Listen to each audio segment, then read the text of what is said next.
huge coming up, which is a documentary about P. Diddy, Puff Daddy, P. Diddy. Yeah. Did he do it, right? You've been heavy on social media talking about it. He did it.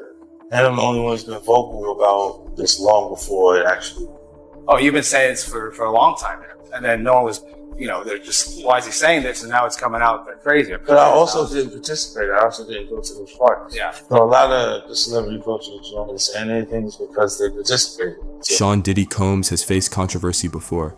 He's been accused, criticized, and called out in ways that would have ended most people's careers a dozen times over, but never like this. The courtroom battles are over. The jury has spoken. Diddy is officially guilty on 2 counts of transporting individuals across state lines for unlawful purposes, charges tied to the Mann Act.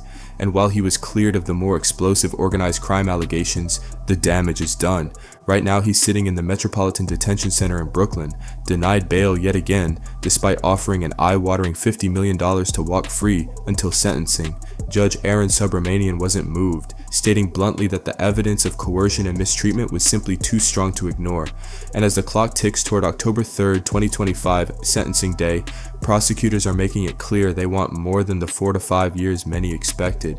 And they've hinted at going for the kind of sentence that would all but erase the idea of a quick comeback. 50 Cent doesn't just hold grudges. Twist, the loudest voice against him right now isn't the prosecution, and sometimes it's an old weapons. It's the kind of high-stakes moment where most people would be working quietly behind the scenes, documentary about pulling every legal and political string they could. And yes, Diddy's doing exactly that. After all, he's made his career out of pushing a redemption campaign, offering to become a public advocate for safe headlines on its own, and community outreach, even floating the possibility of a political pardon from Donald Trump, film and television to soften the blow. And it wasn't just a wild card Diddy didn't count on. There's so many videos on Diddy, that are resurfacing, but an actual documentary, and I don't know if there's gonna be like something with 50 Cent voice narrating. I don't know, but it's gonna be bad. I would advise everybody to tune in who don't really understand and what, how far back this goes with Diddy. From when people were speaking out earlier on him. I know it's going to have stuff on Tupac, Biggie, all that, but we're going to check this video out here, man. 50 Cent be trolling, but this is the ultimate right here, top tier. The reason for that timing is what makes this so dangerous for Diddy. Sources close to the project say 50 Cent has one goal: get the documentary out before October 3rd. Why? Because he's hoping it'll do more than trend online. He wants it to influence the judge. He wants the public conversation so loud, so unavoidable, that it becomes impossible to hand down a light sentence. In other words, this isn't just storytelling, it's a pressure campaign. And the more you look into their history, the more you see this has been building for years. The tension between them didn't start last year, or even last decade. This is a rivalry with roots in the early 2000s, a time when both men were at the height of their powers. Diddy was still the mogul king of bad boy entertainment, a man who could flip a remix into a cultural moment. 50 was the streetwise juggernaut whose debut album Get Rich or Die Tryin' had changed the sound and the business of rap. They worked together briefly, but there was no real friendship. The mutual respect never seemed to stick.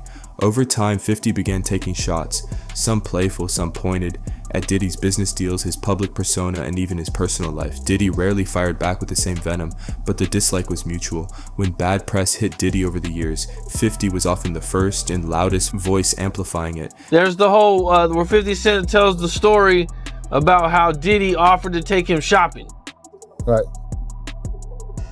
And there's also the time where he made Fabulous real uncomfortable while Diddy was calling some other dude daddy and telling Fabulous like, yo, why don't you party with me? And, trying to get Fabulous to party with him, What do you think about these like little looks into the past about how Diddy was acting?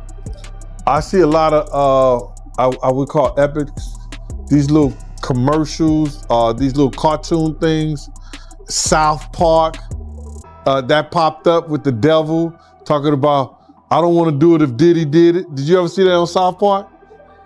I haven't seen that one yet. No. Yeah, 50 ended up posting it, but I'm a South Park fan, so I already knew about that one, you know what I'm saying? So yeah, so I'm like, I'm a South Park fan, so I'm looking at that, so, and I say that This guy could have went down in history as one of the greatest producers that put together some of the greatest music in the 90s and having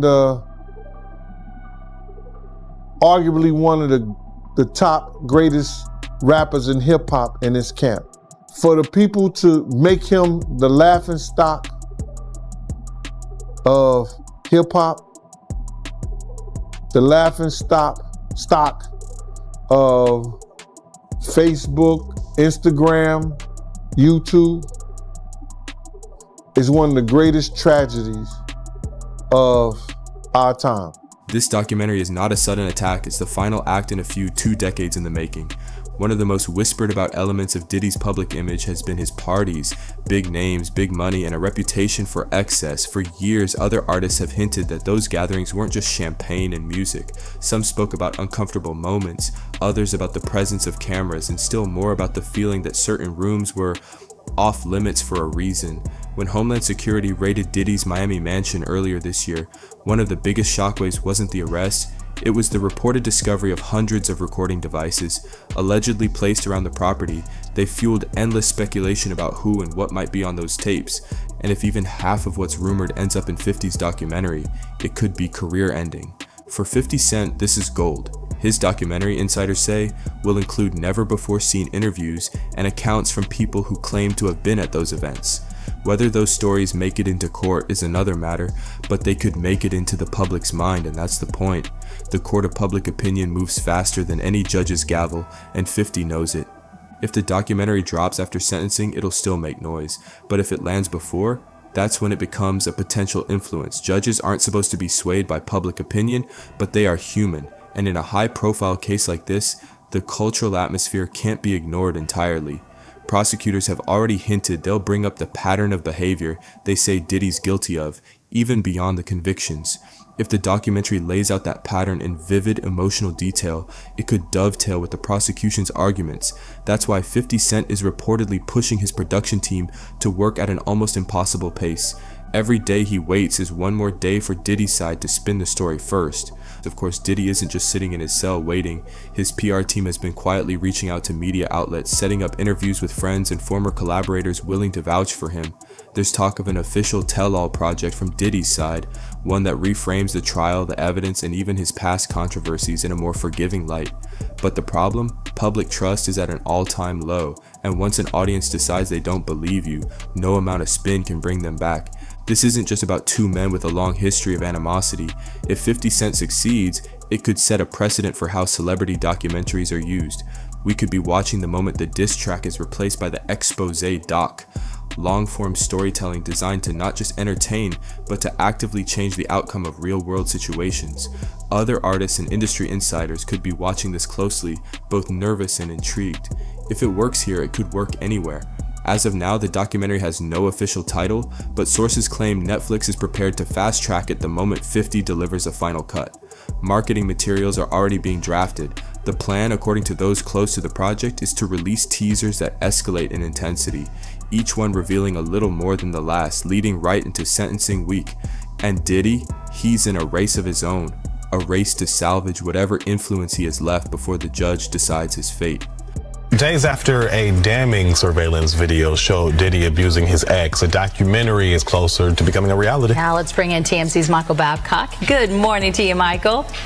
Good morning, guys. How are you? We're doing all right. So tell us what's going on with this. We understand rapper 50 Cent has been shopping this around. Shopping it around. Yeah, and you know what? I think a lot of people thought that 50 was just trolling, and if anyone follows 50 on Twitter or Instagram, you know, he's no stranger to that. He definitely, you know, engages in trolling and makes a lot of jokes. So when he had, you know, repeatedly taken shot after shot after shot at Diddy and then said, hey, I'm working on a documentary, I think a lot of people thought that he was just joking around. It turns out he's not. So this is actually a real project that's being made under his G-Unit movie and TV studio, man. And he's made a bunch of really successful projects under that banner. They were actually selling it around to different streaming, organizations, including Netflix. Netflix ultimately had the most money. placed the winning bid. And at some point here in the future, we don't know exactly when, but this is actually going to be something that airs on Netflix. His lawyers are pushing for rehabilitation programs, community service, and the framing of his past as mistakes rather than malicious acts. Whether that framing holds will depend on what happens in the next few weeks, but with 50 Cent working against him, every mistake might soon have a new headline. If there's one thing both men understand, it's the power of narrative. Diddy built an empire on it. 50 Cent turned it into a weapon. Now, with the world watching and the clock ticking, their stories are about to collide in the most public way possible. And when October 3rd arrives, one question will linger. Did the documentary simply tell a story, or did it help write the ending? And if you want to be here when that ending comes, hit subscribe now, because when this story explodes, you're going to want the full picture.